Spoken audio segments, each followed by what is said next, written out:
Hello, friends. This is Dave Hurwitz, executive editor at ClassicsToday.com, here with volume 17 of Giovanni Antonini's Haydn 2032 project. And this volume is called Per il Luigi. There were works written for Luigi Tommasini, Haydn's concertmaster and violinist, or one work anyway, and some other things. And there's some solos for what's his name, Weigel, the cellist, and those people in the various symphonies. And here we get Symphonies 36, 16, and 13, and his Violin Concerto No. 1.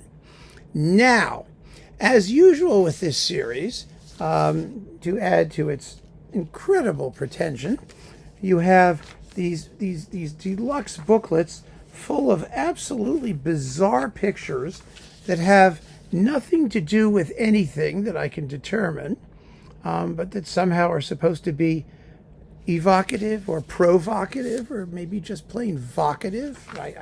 I don't know. I mean, the little kid with the soccer ball, bopping around here, that's very Haydn-esque.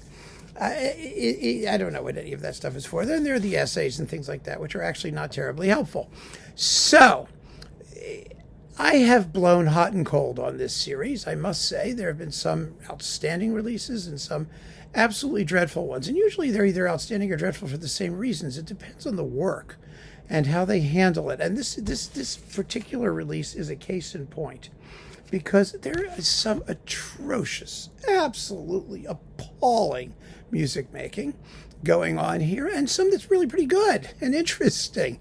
And it's fascinating that, one of the myths about sort of the period instrument thing is that there's an assumption that it's like a recipe, it's a formula. You take all the right ingredients, all the right performance practices, and stuff them in, and out pops an idiomatic performance of the work in question.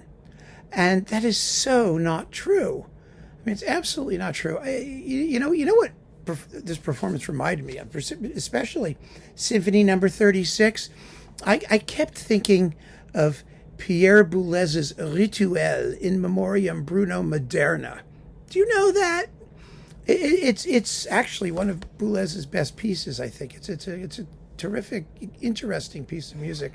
But it's written for an 8-part instrumental ensemble, which is spread out all over the performance space, or at least in places. I saw it live when it was done at the Manhattan School of Music, because a very dear friend of mine was one of the gongists. It has an entire cage of gongs and percussion things. That's one of the 8 groups, is 2 percussionists. And so she was there, schlonging away at the whole thing. And, everybody else was in their little groups, and they don't mix. I mean, they sort of clot together at the climax of the piece, where everything's going on at the same time, and then they declog. That's what this performance was like. I mean, it just reinforces, Richard Taruskin's absolutely correct claim that the whole period instrument movement is a modern postmodern affectation that reflects a totally contemporary sense of musical stylistics. It has nothing to do with Haydn, because this is a symphony. I mean, No. 36 is delightful and charming, and it has, but the performance is so crude and so vulgar and so in your face. Every instrumental entrance is detached from everything else. There's no corporate sense of ensemble. They just seem to be a lot of people making noise when they're all playing together, and when they're not, you hear oboes, bassoons, flutes, whatever, horns. It's all just obnoxious. It really is. And the fascinating thing about what these people are doing is that, yes, following the period instrument prescription will get you a certain generic style that they claim is correct for, Haydn's day. But I don't want to hear Haydn's day. I want to hear Haydn. I want to hear the things that make Haydn special.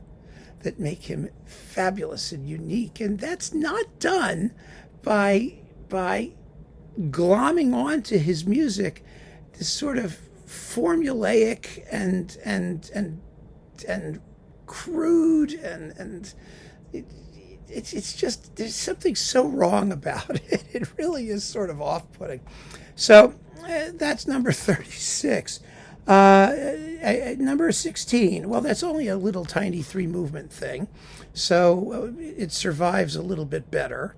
I think it's not done in such a repellent way, let's put it that way. Then we've got Violin Concerto No. 1 that was written for Luigi Tomasini. And here it's played by Dmitry Smirnov, violin. I don't know if he's with Kammerorchester Basel or not. That's who these people are, Basel, excuse me. It is the most awful performance of that piece I think I will ever hear. It is a disgrace. It's unlistenable. The slow movement, oh my God. I mean, the slow movement is just an aria for like pizzicato strings. It has to be sung with warmth and with elegance.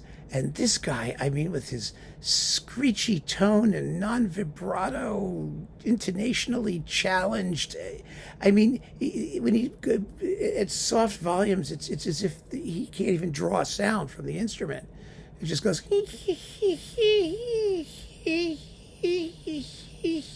Oh my God! It's just. Wow, is that bad? And then we get Symphony No. 13. Now, that's the most successful thing on the disc.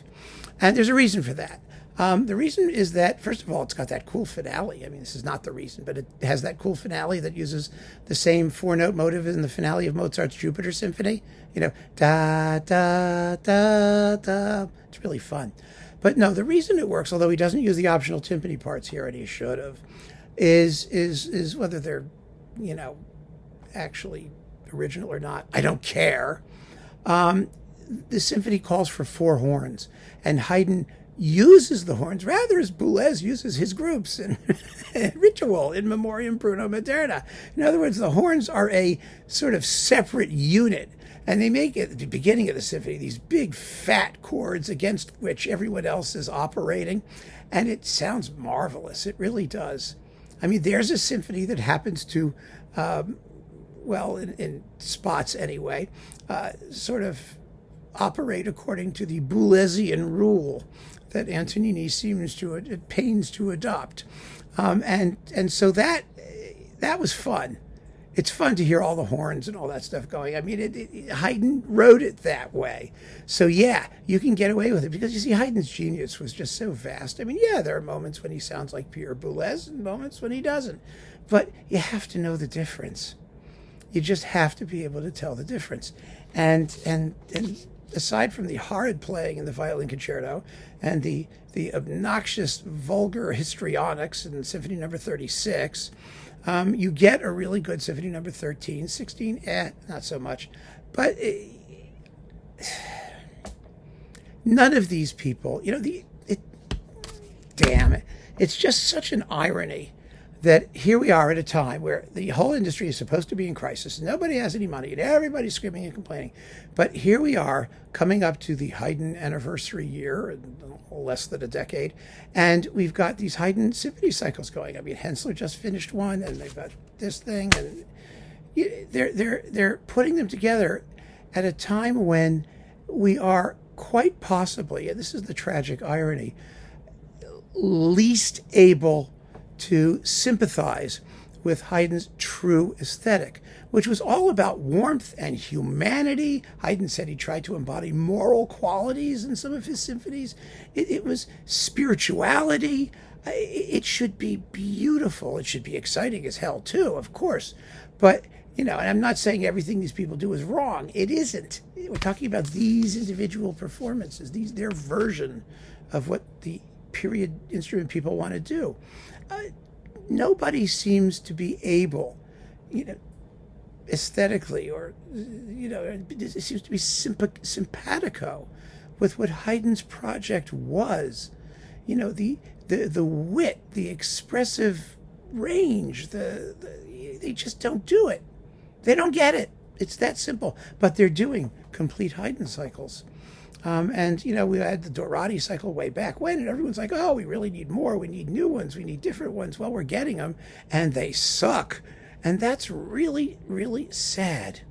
So this is one of those releases that shows you what ought to be done or could be done in Symphony Number 13 versus what they usually do, which is just awful. Really, really awful.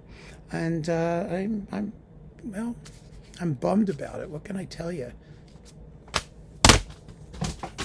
Keep on listening, friends. Thanks for joining me. Take care.